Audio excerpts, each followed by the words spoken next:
আসসালামু আলাইকুম viewers, welcome to mother cooking channel.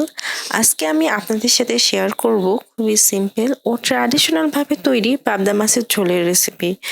এই পাবদা মাছের ঝোল আমাদের স্বাস্থ্য ও পেটের জন্য খুবই উপযোগী হবে এবং স্বাদের ক্ষেত্রেও হবে অতুলনীয়।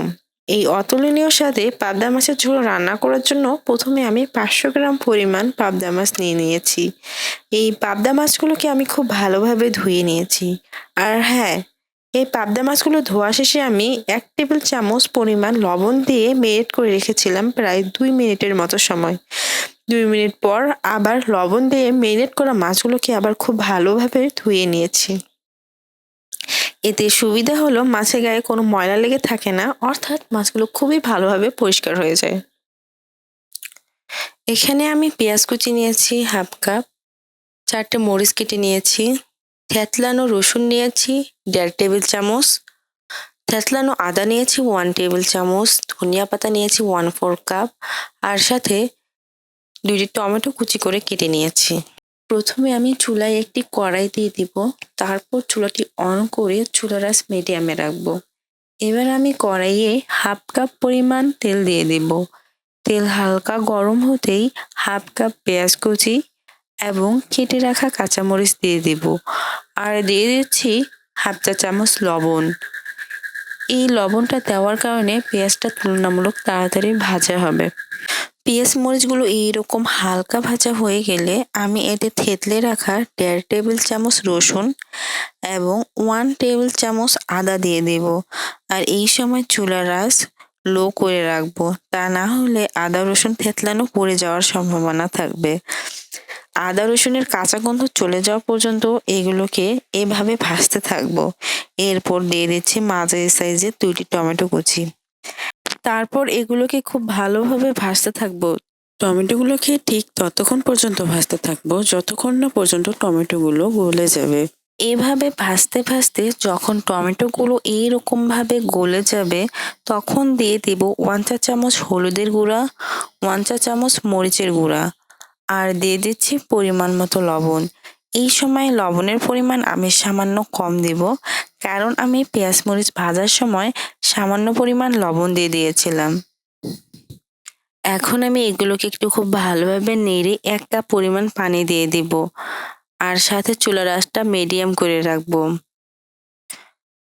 পানি হালকা শুকিয়ে এলে মশলাগুলোকে খুব ভালোভাবে আস্তে আস্তে কষাতে থাকবো। মশলাগুলোর উপর এভাবে হালকা তেল ভেসে ওঠার সাথে সাথেই দিয়ে দিব 1 চা চামচ জিরা গুঁড়া আর 1.5 চা চামচ গরম মশলার গুঁড়া। তারপর মশলাগুলোকে কয়েক সেকেন্ড কষিয়ে মাছগুলো দিয়ে দিতে হবে। আর দিয়ে দিচ্ছি কেটে রাখা ধনিয়া পাতার মোটা ডালগুলো। তারপর চুলার আঁচটা লো করে রাখতে হবে। চুলার আঁচটা লো করে মাছগুলোকে আস্তে আস্তে কষিয়ে নেব। খুব সাবধানতার সাথে মাছগুলোকে কষাতে হবে, নয়তো ভেঙে যাবে। এখন আমি একটা একটা করে মাছ উল্টিয়ে নিচ্ছি, যাতে মাছগুলো ভেঙে না যায়। এভাবে সবগুলো মাছ উল্টিয়ে নেওয়া হয়ে গেলে আমি চুলার আঁচ লো করে 4 মিনিটের জন্য রেখে দিব। 4 মিনিট পর মাছগুলোকে এভাবে আস্তে আস্তে খুব সাবধানতার সাথে উল্টে নিলাম। মাছগুলো উল্টানোর প্রায় 1 মিনিট পর দিয়ে দিচ্ছি 2.5 কাপ পরিমাণ পানি। পানি দেওয়ার পর এভাবে আলতো হাতে নেড়েচেড়ে ঢাকনা লাগিয়ে দিব এবং চুলার আঁচটা মিডিয়াম হাই করে রাখবো। 7 মিনিট ধরে মাছগুলোকে খুব ভালোভাবে কুক হতে দেব। ফিরে এলাম 7 মিনিট পর। এখন মাছগুলোকে ঠিক এভাবে নেড়ে দেব।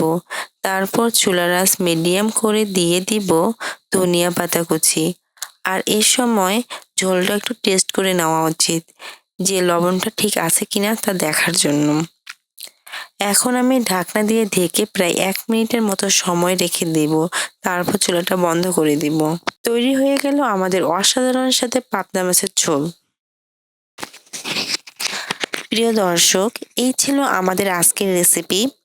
মাদার কুকিং চ্যানেলের আরো এক্সাইটিং রেসিপি নিয়ে আপনাদের সামনে আবারও উপস্থিত হব। ভিউয়ার্স, আপনাদের সকলকে অনেক অনেক ধন্যবাদ জানাচ্ছি পুরোটা সময় আমাদের সাথে থাকার জন্য।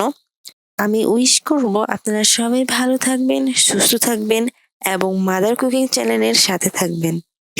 এবং এই চ্যানেলে নতুন হয়ে থাকলে চ্যানেলটি সাবস্ক্রাইব করুন এবং ভালো লাগলে লাইক, কমেন্ট ও শেয়ার করুন। ধন্যবাদ।